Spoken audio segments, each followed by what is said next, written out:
So the first annual Bunkhouse Stampede happens in 1985, actually, a full 3 years before the pay-per-view in Long Island. Okay. Now we have a few in the month of December 1985, December 7th and December 8th. Magnum wins both of those. Okay, respectively in Cleveland and Atlanta. Then Cleveland, it's huge farm area there in Cleveland. Once again, well chosen for the first match. I guess it happens in Cleveland. Yeah. Then Atlanta the following night. Then, do you think they did that because the people of Cleveland had no earthly idea what a bunkhouse match would be, because they don't know what a bunkhouse is? So it's like, as a test, like to test it out. Well, just to see if it could draw just on curiosity. Like, oh, never heard of that before. Well, I don't have the attendance. I wonder what it was, though. We could probably find it.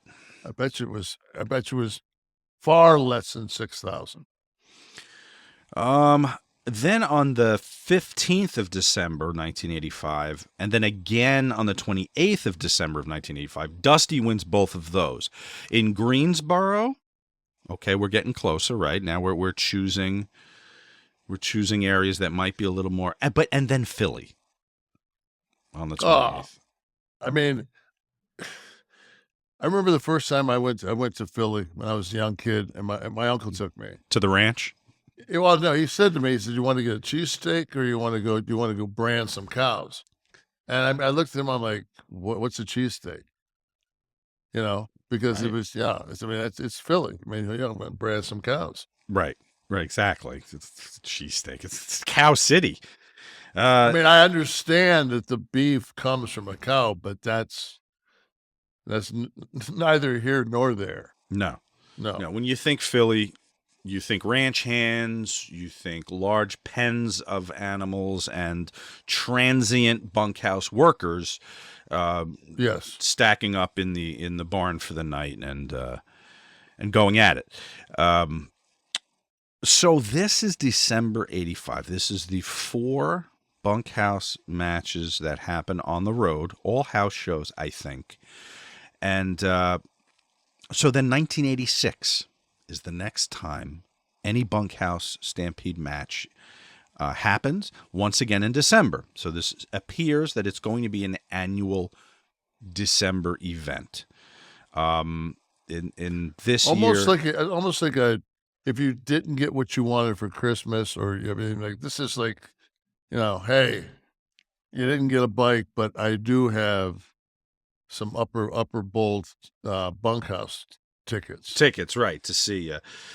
So that December, Nikita, Hawk, Animal, Big Bubba, and Dusty win those. Then in 87, so now we get into 87. Now the rules change. Okay, they throw a monkey wrench into the whole thing. I guess it was going too well, and they needed to change things up. Now, the winners of the most bunkhouse stampedes from all across the country would be awarded the grand prize. So this is kind of what they did to NASCAR, how they fucked that whole thing up. Well, you'll have to tell me. I have a degree. I don't watch NASCAR. Well, NASCAR used to be just you won races, and then and you got points, and in the Winston Cup, it's tiers, and you go. It's almost like a play-in thing, and I really don't know because I don't watch it anymore. And I live in I live in Daytona Beach with the Super Bowl basically of I was going to say, you could probably smell the fuel for 2 weeks from your house. You could definitely hear it from the ocean. My God.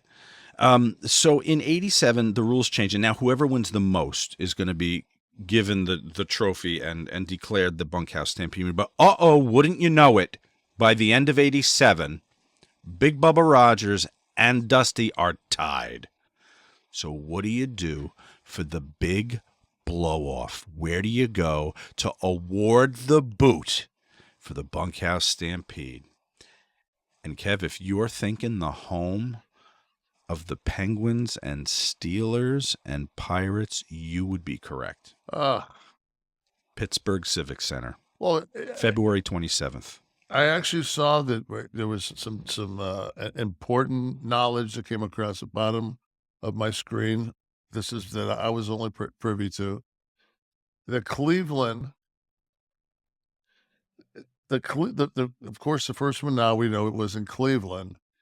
It was a bunkhouse, and it drew 7,000, but there was some instead of the bunkhouse, the Stampede, they just called it the Cleveland Steamer. So I think there could have been some miscommunication there on exactly what they were going to see. You know, almost like a pigsty match or something like that. You know, Steve, you're from Philly. Did you attend the? Oh wait, hold on. This is '85. Were you even born? You weren't even born yet, I bet. You're born in '86. All right, F you. I turned 50 today, so the world is a different place through my lens today. I don't remember 50. Yeah. Oh, good. So I have a few years ahead of me to have some fun, I guess. Yeah. So 1988, Kevin, January 24th on pay-per-view, Nassau Coliseum in Long Island. Of course, it's a hotbed of bunkhouse talk. We've talked about that. 6,000 drawn. We've talked about the error in timing that happened. They actually put the wrong time out. Or was it?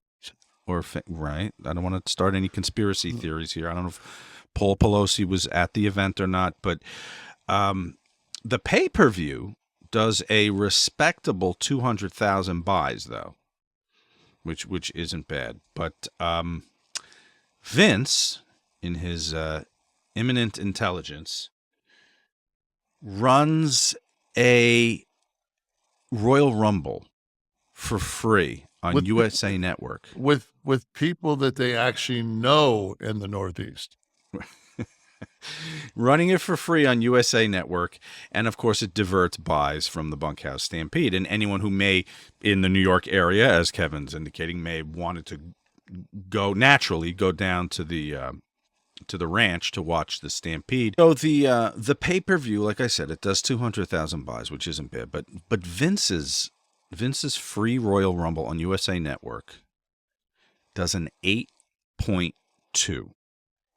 I want to give you, for comparison's sake, listeners, youngins, Raw did 0.44 the week that I pulled this research, which was a couple of weeks ago. 8.2.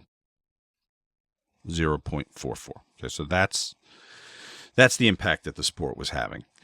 So the lineup for the card, here's what drew the 6,000 fans and 200,000 buys on pay-per-view, which is pretty good.